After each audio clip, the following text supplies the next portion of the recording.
Hoy vamos a analizar un caso aterrador que te dejará impactado. Así que mira este video hasta el final.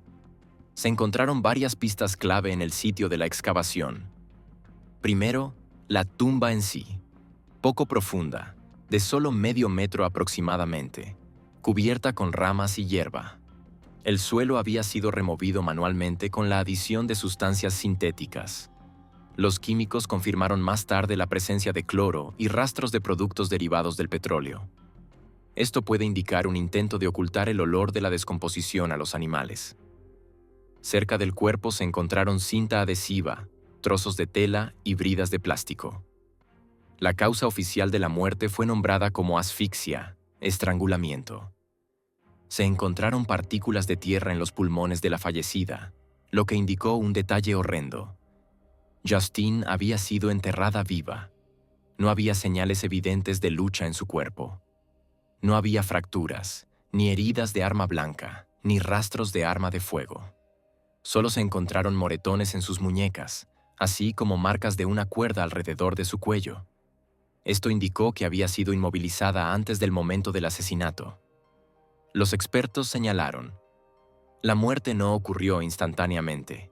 El estrangulamiento se produjo de manera lenta y dolorosa. Queridos espectadores, tenemos las mejores historias de crímenes en nuestro canal. Para no perdérselas, asegúrense de suscribirse y, por favor, denle me gusta al video. En un rincón tranquilo del norte de California, en el pintoresco condado de Placer, donde las colinas Esmeraldas se encuentran con los bosques de pinos, vivía una niña cuyo nombre acabaría siendo conocido en todo el país: Justine Van Der Schoot. Pero mucho antes de que su nombre apareciera en los titulares, ella era simplemente Justine, una chica inteligente, artística y brillante, cuya vida estaba llena de sueños, metas e increíble fuerza interior. Su historia comenzó el 5 de octubre de 1985. Nacida en una familia que valoraba la calidez, la honestidad y el apoyo, creció en una atmósfera de amor y confianza. Sus padres la educaron en el espíritu de la comunicación abierta, el respeto hacia los demás y el deseo de crecimiento personal. Estos valores se convirtieron en la base de su carácter y comportamiento. Desde temprana edad, Justine demostró una madurez emocional increíble. De niña, a menudo asumía el papel de pacificadora, ya fuera entre amigos o en el patio de recreo. Su capacidad para escuchar, comprender y empatizar asombraba incluso a los adultos. No había un solo conflicto en el que ella no intentara encontrar un punto de reconciliación. En la escuela, los maestros notaron rápidamente que Justine se destacaba no solo por su éxito académico, sino también por su capacidad de liderazgo. Ella no buscaba el liderazgo, este llegaba a ella por sí solo. Sus compañeros se sentían atraídos hacia ella porque sabía cómo crear un espacio a su alrededor en el que todos se sintieran escuchados. Los caballos ocupaban un lugar especial en su vida. Desde la infancia, Justine se sintió atraída por estos animales con una fascinación casi mística. Sus padres recordaban a menudo cómo, a los 5 años, se sentó por primera vez en una silla de montar, y cómo su rostro se iluminó con esa alegría especial y tranquila que rara vez se ve en un niño. Poco a poco, la equitación pasó de ser un pasatiempo a algo más, una forma de autoexpresión, una manera de encontrar paz, armonía y confianza en sí misma. Participaba en entrenamientos, competencias, programas de voluntariado en establos locales, cuidando a los animales con la ternura y la responsabilidad de un adulto. No era solo un pasatiempo, era el lenguaje con el que se comunicaba con el mundo. Sus amigos recuerdan que Justine tenía una energía especial, tranquila, serena, pero magnética. Nunca fue el centro de atención por el simple hecho de serlo, pero su presencia se sentía de inmediato. En la escuela secundaria, participaba en eventos escolares, producciones teatrales, conciertos, pero no por el escenario, sino por el significado. Le interesaba todo lo que le permitiera explorar la naturaleza humana: psicología, filosofía, literatura. En sus ensayos, hablaba sobre el libre albedrío, la bondad, la soledad y la redención. Su escritura era más profunda de lo esperado, especialmente teniendo en cuenta su edad.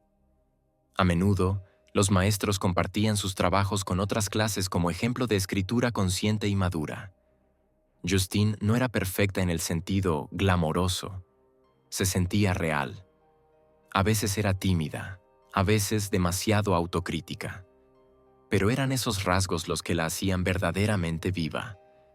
Sabía cómo admitir sus errores, cómo disculparse y aceptar las imperfecciones ajenas. No buscaba la popularidad, pero tampoco evitaba a la gente. Ella simplemente iba por su propio camino, creyendo sinceramente que se puede vivir con honestidad y aún así ser feliz. Su familia era su apoyo. Justine tenía una relación fuerte con sus padres, especialmente con su madre, con quien compartía sus pensamientos más íntimos. Solían dar paseos vespertinos, hablar de libros, películas, a veces simplemente estar en silencio, disfrutando del hecho de entenderse sin palabras. La casa de los Van der Schoot siempre estaba abierta a los amigos, y las noches festivas reunían a grupos enteros alrededor de Justine. Ella sabía cómo unir a las personas, no por la fuerza, sino por la calidez natural. Cuando Justine cumplió 17 años, ya tenía planes claros para el futuro. Soñaba con trabajar con niños, quizá en el campo de la psicología o la pedagogía. Le atraía la idea de ayudar a los demás, especialmente a aquellos que se sentían perdidos o solos.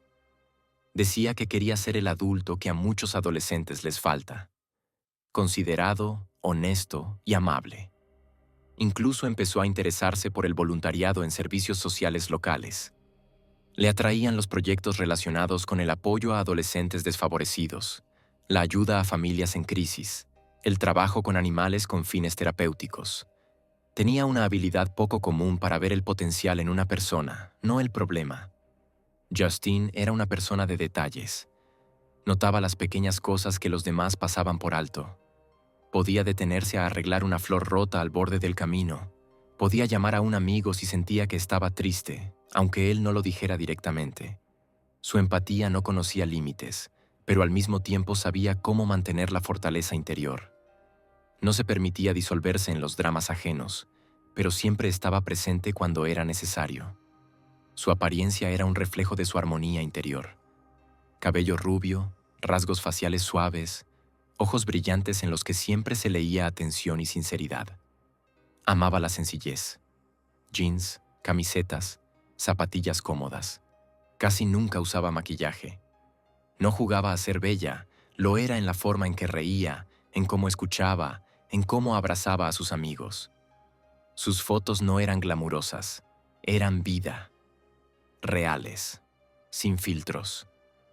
La vida de Justine en el momento de su cumpleaños número 17 estaba llena de movimiento. Estudios, entrenamientos, voluntariado, encuentros con amigos, viajes familiares, reflexiones sobre el futuro. Tenía ambiciones, pero no codiciosas. No soñaba con la fama, soñaba con ser útil. Y en ese sueño había una sinceridad que atraía a personas de todas las edades. Los adultos respetaban su madurez, los niños se sentían seguros con ella, sus compañeros valoraban su honestidad y su sentido del humor. A pesar de su juventud, Justine ya se había formado como persona. Sabía qué era lo importante para ella en la vida: la honestidad, el cuidado, la libertad de ser uno mismo.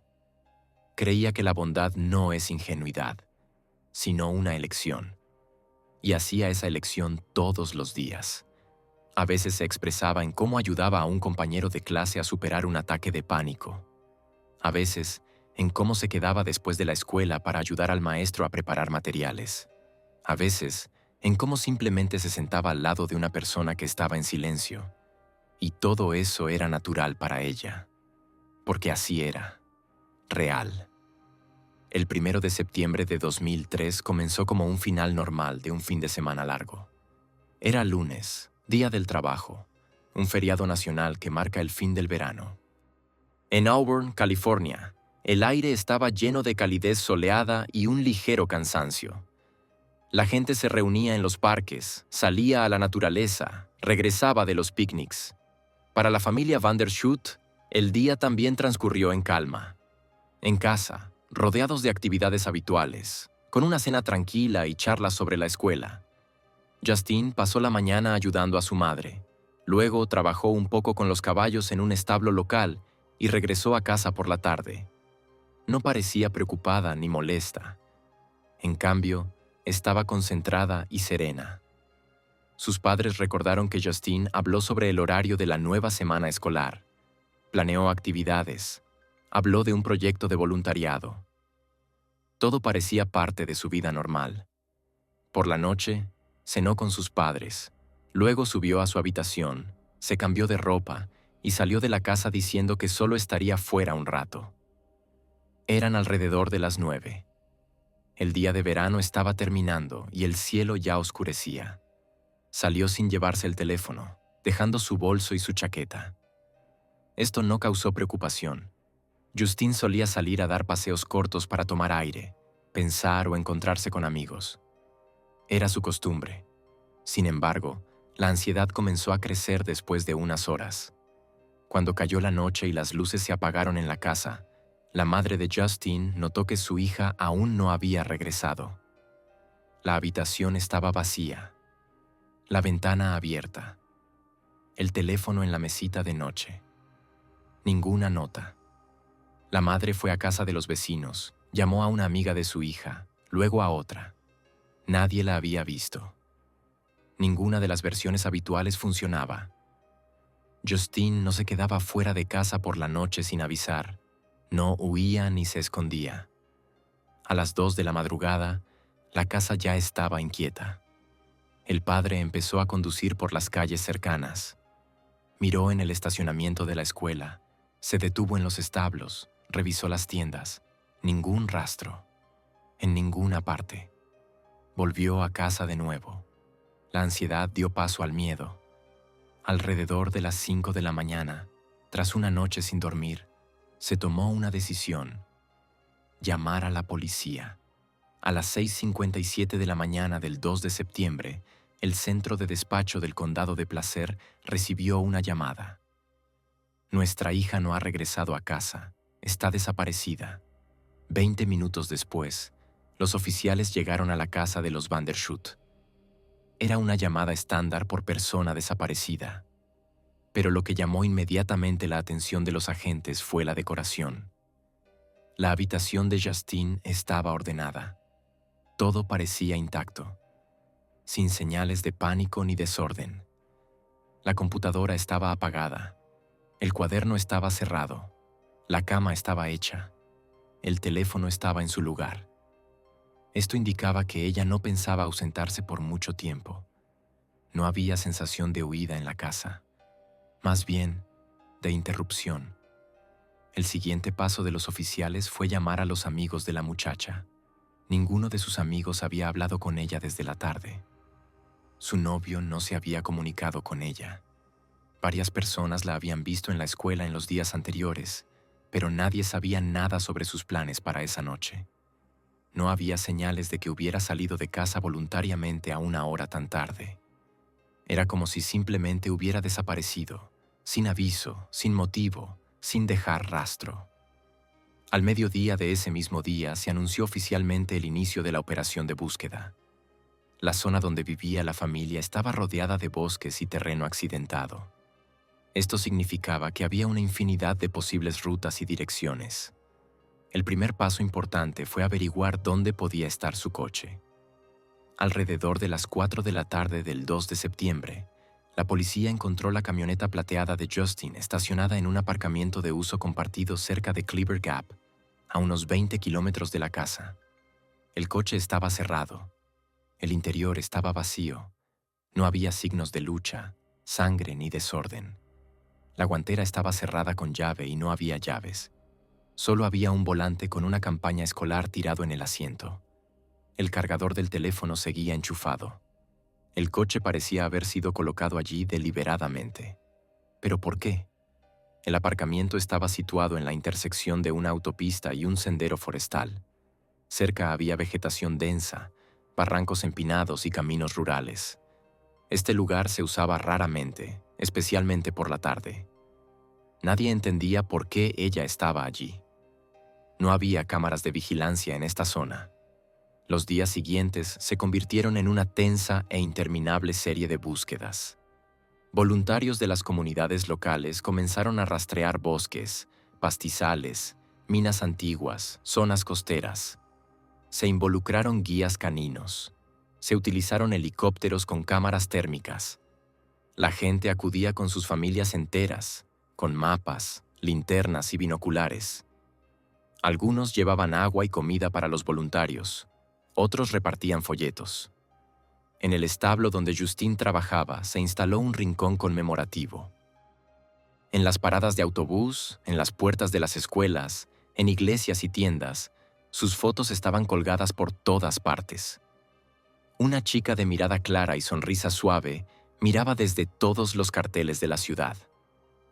El 7 de septiembre tuvo lugar el primer acto público, una vigilia con velas en el lugar donde se encontró la camioneta. Más de 200 personas se reunieron al anochecer con linternas y velas. Estaban en silencio. Algunos lloraban. Algunos rezaban. Nadie hablaba en voz alta. Todo parecía irreal. El tiempo pasó, semana tras semana. La escuela comenzó, pero los estudiantes de Pleasant Valley High School no podían concentrarse. Los profesores les permitieron ausentarse de las clases. En la oficina del director se colocó una caja para notas anónimas, por si alguien sabía algo. Pero las notas estaban vacías. Toda esperanza era destruida por el silencio. En la mañana del 17 de septiembre, 16 días después de la desaparición, la patrulla del condado de Placer recibió información que requería acudir a una zona boscosa remota cerca de Applegate. Esta zona no estaba en las rutas iniciales de búsqueda. Se encontraba en lo profundo de las montañas, lejos de las carreteras principales. Solo había claros en el bosque a los que se podía llegar únicamente en vehículos todoterreno. Un equipo de 6 personas llegó al lugar alrededor de las 2:30 de la tarde. Estaban inspeccionando la zona circundante y casi de inmediato uno de los oficiales notó un terreno que había sido alterado recientemente. La hierba estaba aplastada, la tierra suelta, el tocón cortado, y un trozo de cinta adhesiva colgaba de uno de los árboles. Todo parecía extraño y antinatural. Se decidió llamar a criminalística. A las 5:40 de la tarde, el lugar fue acordonado. Al anochecer comenzó una excavación cuidadosa. A una profundidad de unos 50 centímetros bajo una capa de tierra, se encontraron restos de tejido y señales de material orgánico. La tierra estaba mezclada con productos químicos, y el olor que provenía de la depresión se volvió imposible de ignorar. La excavación continuó manualmente. Los empleados trabajaban con guantes, en completo silencio. A las 7:30 de la tarde llegaron al cuerpo. Primero, parte de la ropa, luego el cabello, después un rostro. Todo se detuvo. El cuerpo estaba en un hoyo poco profundo, cubierto de ramas y escombros. Estaba envuelto en tela, parte de ella dañada. Se encontró un pendiente y un collar cerca, ambos identificados más tarde como de Justine. Cada detalle fue registrado en el lugar. Fotógrafos documentaron todo: la posición del cuerpo, la forma del hoyo, los rastros químicos, los retazos de tela. A las 9:05 de la noche, los forenses retiraron cuidadosamente el cuerpo y lo colocaron en una bolsa de transporte. En la oscuridad, solo la luz de los reflectores iluminaba escenas que quedarán para siempre en la memoria de los testigos. Los oficiales no hablaban, solo daban órdenes cortas, sin emoción, solo trabajo. A medianoche, los ayudantes del sheriff llegaron a la casa de los Vandershoot. Llamaron a la puerta. La madre de Justine respondió. Guardaron silencio unos segundos. Luego uno de ellos dijo en voz baja: «La encontramos». Las palabras parecían cortar el aire. El silencio reinó en la casa. Y luego, los sollozos. Justine Vandershoot fue declarada oficialmente muerta. Fue encontrada en una zona boscosa remota 16 días después de su desaparición. Su cuerpo estaba enterrado en un hoyo poco profundo, a la sombra de los pinos, en el silencio y la oscuridad, lejos de carreteras y de miradas indiscretas. A partir de ese momento comenzó un nuevo capítulo, una investigación que debía llevarse hasta el final. Cuando el cuerpo de Justin Vandershoot fue descubierto en los bosques de las afueras de Applegate, los investigadores sabían que estaban contrarreloj. Cada hora de retraso significaba arriesgarse a perder pruebas, a que se desvanecieran rastros y a que se apagara el interés de los testigos. La noche en que se exhumaron los restos, el lugar de la tumba fue acordonado de inmediato. Mientras el cuerpo era trasladado a la morgue, el equipo forense continuó trabajando en el lugar, registrando cada detalle, desde la posición de las ramas y el tipo de suelo hasta las huellas químicas más pequeñas. Se encontraron varias pistas clave en el lugar. En primer lugar, la tumba en sí. Poco profunda, de solo medio metro, cubierta con ramas y hierba. La tierra había sido removida manualmente, con impurezas de sustancias sintéticas. Los químicos confirmaron más tarde la presencia de cloro y rastros de productos derivados del petróleo. Esto podía indicar un intento de ocultar el olor de la descomposición a los animales. Cerca del cuerpo se encontraron cinta adhesiva, trozos de tela y bridas de plástico. Todo esto fue cuidadosamente documentado, colocado en bolsas separadas y enviado para análisis forense. El médico forense comenzó la autopsia en la mañana del 18 de septiembre. La causa oficial de la muerte se determinó más tarde: asfixia, estrangulamiento. Se encontraron partículas de tierra en los pulmones de la fallecida, lo que indicó un detalle terrible. Justine fue enterrada viva. No había señales evidentes de lucha en su cuerpo. No había fracturas, ni heridas de arma blanca, ni rastros de arma de fuego. Solo moretones en sus muñecas, así como marcas de una cuerda en su cuello. Esto indicaba que fue inmovilizada antes del momento del asesinato. Los expertos señalaron que la muerte no ocurrió de inmediato. El estrangulamiento se produjo lenta y dolorosamente. Esto indicaba premeditación y crueldad. Mientras se realizaban las pruebas forenses, los investigadores del condado de Placer comenzaron a reconstruir las últimas horas de la vida de la joven. Primero, entrevistaron a sus padres. Dijeron que en la noche del 1 de septiembre Justine salió de la casa alrededor de las 9 de la noche. No respondió al teléfono. Dijo que estaría fuera un corto tiempo. Estaba vestida con ropa casual, jeans, una camiseta, zapatillas, sin señales de ansiedad ni intención de desaparecer. Lo primero que comprobaron fue su coche, la misma camioneta plateada encontrada en el Park and Ride. El coche estaba cerrado con llave, no había nada sospechoso en su interior. Sin embargo, en el asiento se encontró una fina cadena con una cruz, que más tarde su madre confirmaría que Justine llevaba todos los días y no se quitaba ni siquiera por la noche. El hecho de que la joya estuviera en el coche generó interrogantes. O bien ella misma se la quitó, o bien fue colocada allí intencionadamente. Los investigadores comenzaron a interrogar a sus amigos y conocidos. El primero en ser llamado fue su exnovio, Dan Bassemer. Él afirmó que no había visto a Justine la noche de su desaparición, que estaba en casa. Su testimonio, a primera vista, parecía convincente. Pero cuando empezaron a comprobar los registros de llamadas telefónicas, resultó que había habido una conversación entre ellos hacia las 8:30 de la noche. Duró menos de un minuto. Después de eso, silencio. Ni una sola llamada entrante o saliente de ella. Otros conocidos dijeron que la relación entre Justine y Dan había sido tensa en las últimas semanas. Él se volvió entrometido, exigía explicaciones, revisaba su correspondencia y organizaba escenas de celos. Algunos afirmaban que acudía en secreto a su casa por las noches. Una de las amigas de la chica contó que Justine pensaba romper con él de forma definitiva, pero temía su reacción. Todos estos detalles, aunque indirectos, componían un cuadro alarmante. Se involucraron especialistas en informática forense en la investigación. Recuperaron datos del teléfono y de la computadora de Justine. En el portátil había una carpeta encriptada con notas personales. Una de ellas contenía un apunte escrito a mano. Estoy cansada de tener miedo. No es amor si tengo que explicar dónde estoy cada minuto. La nota estaba fechada 2 días antes de la desaparición. Los datos de GPS del coche confirmaron que el vehículo fue estacionado en el aparcamiento Park and Ride hacia las 9:25 de la noche. No había cámaras en la zona, pero el análisis de las torres de telefonía mostró que solo 2 teléfonos estaban activos allí en ese momento: el de Justine y otro registrado a nombre de Bessemer. No era una prueba directa, pero sí levantaba sospechas. Los investigadores lo interrogaron de nuevo.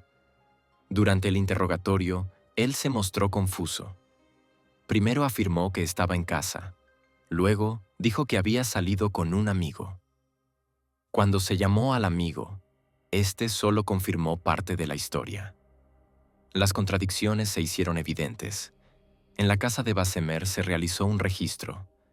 En su habitación encontraron un mapa del área de Auburn con un sector marcado cerca de donde se halló el cuerpo.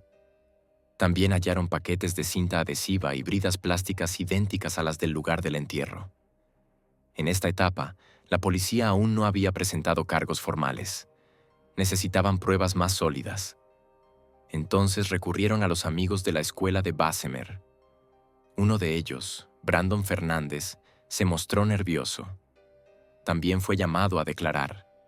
Al principio negó su implicación. Luego comenzó a cambiar partes de su versión. Finalmente se quebró. Dijo que la noche de la desaparición, Bessemer le pidió ayuda para resolver el problema. Se encontraron en casa de Justine. Ella subió voluntariamente a la camioneta, pensando que iban a hablar. En realidad, según afirmó Fernández, el plan era otro: llevarla al bosque para asustarla, hacer que obedeciera. Él aseguró que no sabía que terminaría en muerte. Según su relato, cuando Justine empezó a gritar, Bessemer le puso una cuerda alrededor del cuello y la sostuvo hasta que perdió el conocimiento. Luego arrastraron juntos el cuerpo hasta un hoyo previamente cavado. Todo duró no más de 1 hora. Después, silencio. Fernández afirmó que actuó bajo presión y que ahora no puede vivir con ello. A partir de sus palabras, los investigadores reconstruyeron la cronología. La noche del 2 de septiembre, Bessemer y Fernández fueron a un lugar preseleccionado. El hoyo fue cavado durante el día. Las bridas, las cuerdas y la tela fueron preparadas con antelación. Todo estaba planeado. No hubo improvisación. Hubo cálculo. Frío, preciso e indiferente. Pronto ambos fueron arrestados. Se incautaron ropas, calzado y vehículos en sus domicilios. En las botas de Fernández se encontraron partículas de tierra idénticas a las del lugar del entierro. En los guantes de Bessemer había rastros de sangre. En la camioneta se halló un fragmento de tela que coincidía con la que envolvía el cuerpo de Justine. Las pruebas recogidas eran contundentes. Los testimonios, respaldados por datos de GPS y análisis forense, conformaban una sólida cadena de evidencias. La investigación estaba finalmente convencida de que la muerte de Justine no fue un accidente. Se trataba de un asesinato planificado, metódico, cometido por personas a las que ella alguna vez consideró cercanas. A finales de octubre, los materiales del caso estaban completamente preparados. La oficina del fiscal del distrito presentó cargos contra Dan Bessemer y Brandon Fernández. Ambos fueron acusados de asesinato en primer grado, secuestro, detención ilegal y ocultación de un cuerpo. Los cargos fueron anunciados formalmente en la sala en la primera audiencia. Esto puso en marcha la siguiente fase, un juicio que conmocionaría no solo a la familia de Justine, sino a toda la ciudad de Auburn. En la sala del tribunal, los residentes del condado de Placer vieron por primera vez los resultados de meses de trabajo forense y de la angustiosa espera de una familia. Las luces estaban atenuadas, los bancos de madera crujían bajo los pies y las cámaras captaban el momento en que los acusados, Daniel Bessemer y Brandon Fernández, entraban en la sala, rodeados de abogados y seguridad. Por primera vez, todo lo ocurrido fuera de la vista del público comenzaría a ser escuchado con la voz de la ley. La audiencia comenzó con la presentación de la acusación. Los fiscales expusieron una cronología: la desaparición, el hallazgo del cuerpo, La recolección de pruebas, las declaraciones de testigos, los rastros digitales. Nada de esto era abstracto, sino una cadena de hechos. Registros de llamadas, posicionamiento GPS del coche, análisis de correspondencia, exámenes médicos. Todo fue presentado de manera secuencial y cuidadosamente detallada. El forense presentó pruebas: la presencia de partículas de tierra en los pulmones y el esófago de la víctima, rastros de químicos en su ropa, la ausencia de lesiones, la falta de signos de resistencia. Todo ello apoyaba los cargos de estrangulamiento y secuestro. La acusación llevó nuevamente a los testigos a la sala: los padres de Justine, sus amigos de la escuela, el personal de las caballerizas. Algunos hablaron de sus tensas últimas semanas, otros de su comportamiento cambiante, de su deseo de privacidad. Una amiga recalcó: Justine dejó de escribir, a veces no contestaba el teléfono. Juntas, estas declaraciones creaban una atmósfera de creciente amenaza, un presagio de tragedia. La parte clave del juicio fue el testimonio de quienes estaban cerca de los acusados. Los fiscales presentaron grabaciones de los interrogatorios en las que Bessemer y Fernández describían cómo planearon reunirse con Justine esa noche. En la pantalla, hablaban de los materiales que habían preparado: cinta adhesiva, cuerda, transporte, un área del bosque preseleccionada. En la sala reinaba un silencio tenso. Incluso los abogados de los acusados no podían ocultar el cansancio en sus ojos. Las presentaciones oficiales incluyeron imágenes de mapas hechos en el portátil de Bessemer, el área marcada en la colina sobre Applegate. También se presentaron registros de recibos de tiendas, compras de bridas plásticas y químicos varios días antes del crimen. No eran compras al azar, eran elementos de un plan premeditado. El tribunal y el público vieron que todo sucedió de manera fría, calculada, sin arrebatos emocionales. En la escena, en las casas de los acusados, los investigadores encontraron pruebas: ropa con partículas de tierra coincidentes con las de la tumba, manchas de sangre en unos guantes y un trozo de tela similar a la que envolvía el cuerpo descubierto. Todas estas pruebas silenciosas se convirtieron en una parte contundente de la base probatoria. Cuando llegó el turno de la defensa, los abogados intentaron centrarse en la posible ambigüedad de los detalles. Correspondencia continua, discusiones emocionales, presión de los compañeros. Uno de los abogados defensores afirmó que los acusados no tenían intención de matar, que la muerte fue un resultado imprevisto de una escena equivocada. Durante varios días, el tribunal escuchó las pruebas. Los padres de la víctima dieron un discurso emocional.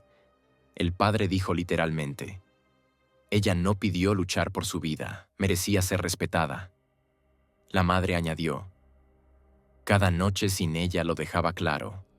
No solo perdimos a una hija, perdimos la luz. No era retórica, era la verdad expresada en voces de dolor, pero también de determinación, que quedarán grabadas en este juicio. Los peritos forenses concluyeron que la estrangulación fue deliberada, dolorosa, acompañada de intentos de suprimir la voluntad de la víctima. Los acusados sabían lo que estaban haciendo. Planearon, ejecutaron, ocultaron. Esto quedó demostrado no solo en palabras, sino también en el silencio de las calles. Coches, viajes, diarios, compras de materiales, cambios en rutas. Cualquier intento de justificarse sonaba como un intento de suprimir los hechos.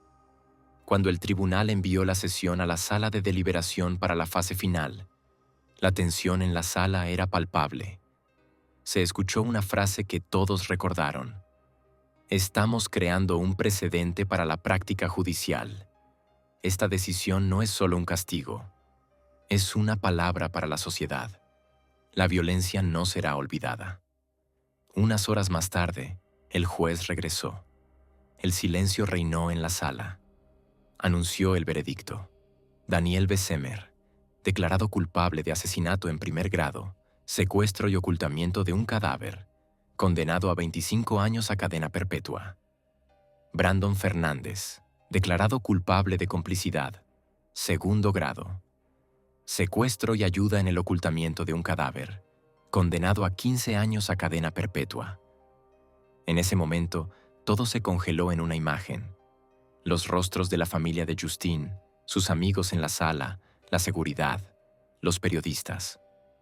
Era el final de un capítulo, pero se sentía como si la historia apenas comenzara. Al anunciar la sentencia, el juez enfatizó que esta decisión debía ser para todas las partes: las fuerzas del orden, la sociedad, aquellos que aún dudaban.